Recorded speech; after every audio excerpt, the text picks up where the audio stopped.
Hello friend, welcome to my YouTube channel. कैसे हैं आप लोग? उम्मीद करते हैं आप लोग अच्छे होंगे। प्यारे दोस्तों, आज एक बेहतरीन सा टॉपिक पढ़ाने वाले हैं जो कि परीक्षा के दृष्टिकोण से काफ़ी ज़्यादा इम्पोर्टेंट है। चाहे आप क्लास 10th के हो या 11th के हो, इस वीडियो को पूरे अंत तक देखिएगा ताकि आप लोग भी अपने बोर्ड एग्ज़ाम में अच्छा स्कोर कर सकें। तो चलिए हम शुरू करें।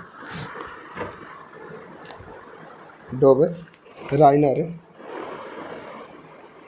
का त्रिक नियम, ठीक है।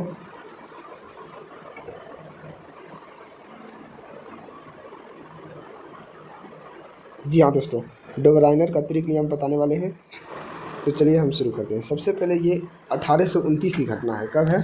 तो 1829 ईस्वी। 1829 ईस्वी 1829 ईस्वी में डोबराइनर साहब ने त्रिक नियम दिया था। 1829 में क्या दिया था? तो त्रिक नियम दिया था। क्या दिया था? तो त्रिक नियम।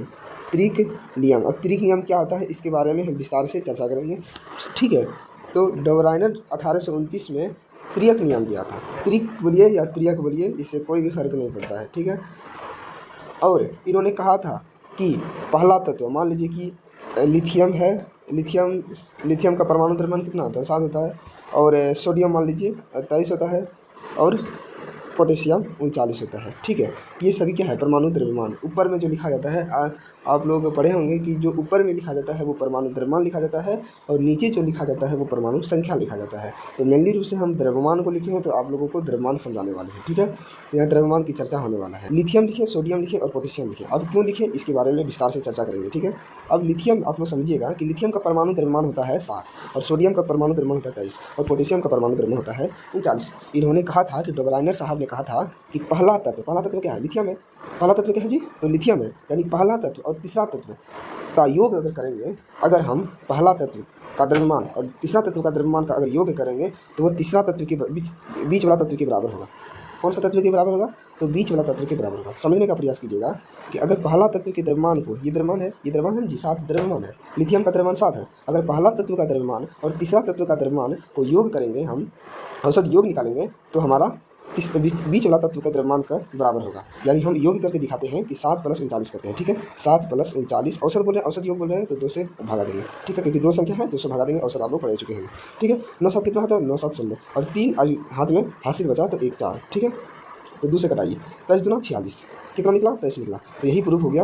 आप लोगों को यही बताना चाह रहे हैं कि पहला तत्व का द्रव्यमान, तीसरा तत्व का द्रव्यमान बीच वाला तत्व के द्रव्यमान के बराबर होता है। यही आप लोगों को समझाने का प्रयास कर रहे थे, ठीक है। आप लोग समझ गए, तो इसका परिभाषा लिखिए, ठीक है।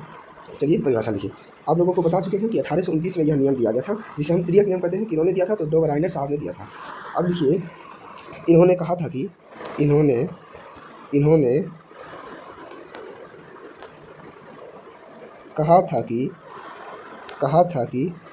इन्होंने क्या कहा था? तो इन्होंने कहा था कि जब समान गुण धर्म वाले 3 तत्वों को लेंगे, अगर यहाँ समान धर्म वाले हैं, गुण धर्म वाले हैं, क्योंकि हम इसका भी द्रव्यमान लिए हैं, इसका भी द्रव्यमान लिए हैं, और इसका भी द्रव्यमान लिए, यानी तीनों का द्रव्यमान हम ले चुके हैं, ठीक है। तो यहाँ यही लिखना है कि इन्होंने कहा था कि जब समान गुण धर्म वाले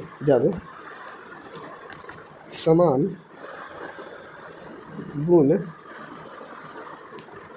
धर्म वाले, सॉरी फ्रेंड, हम हाथ से लिख रहे हैं, जिसके कारण लिखने में कुछ प्रॉब्लम हो रहा है, तो आप लोग मैनेज कर लीजिएगा, ठीक है। हम बोल रहे हैं तो उसी से आप लोग लिख लीजिएगा। तो इन्होंने कहा था कि जब समान गुण धर्म वाले 3 तत्वों को, कितने तत्वों को? हम कितने तत्व लिए हैं? तो 1 एलिमेंट, 2 एलिमेंट और 3 एलिमेंट। कितने एलिमेंट लिए हैं? तो 3 एलिमेंट लिए हैं। जब वाले 3 तत्वों को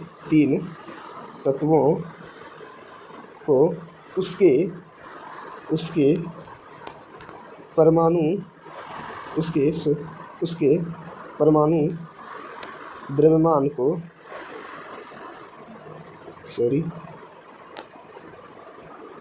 उसके परमाणु द्रव्यमान को बढ़ते क्रम क्यों लिखे हैं, तो इसके बारे में भी आप लोग को बताएंगे। देखिए, यहाँ बढ़ते क्रम लिए हैं। आप लोग अगर समझ रहे हैं तो ये जरूर देखिए कि हम क्या किए हैं। यहाँ हम क्या किए हैं? तो ये 7 है, 7 से बेसी है, 23 से अधिक क्या है? 39। यानी हम एक बढ़ते क्रम में लिए हैं, ठीक है। बढ़ते क्रम में लिए हैं, तो ये लिखना है, वो बढ़ते क्रम में व्यवस्थित किया जाए या सजाया जाए, बढ़ते क्रम में सजाया जाए या व्यवस्थित किया जाए, सजाया जाए, तो प्रथम तत्व प्रथम तत्व ठीक है, एवं तीसरे तत्व तीसरे तत्वों के परमाणु द्रव्यमान बोलिए या भार बोलिए, दोनों एक ही चीज़ है। परमाणु भार का औसत दूसरे तत्व के बराबर